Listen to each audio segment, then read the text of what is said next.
I used to work on racing cars. I got quite high up doing it. I was an engineer.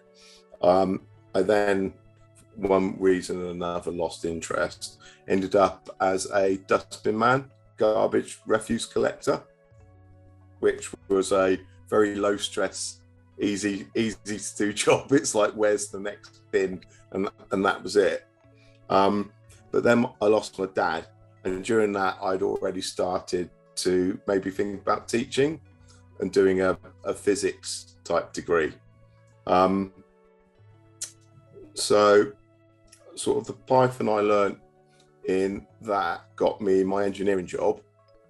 The Python I've learned off the back of your courses and your tutorials has got me quite a decent pay rise and a job where I basically go to work and think, what am I going to solve by writing Python today?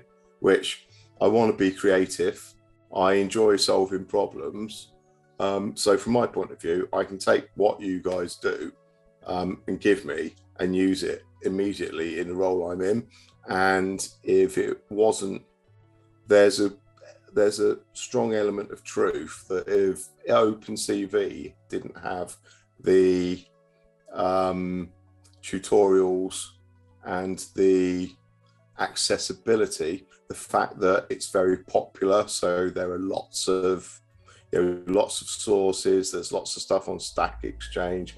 If it wasn't for sort of the work, I always say I'm riding on the back of others. If it wasn't for the work that had been done on it, I wouldn't have got the job that I've now got, where I can learn machine learning and hopefully move on. So from my point of view, it's already working, and I'm already there. Thank you. Bye-bye.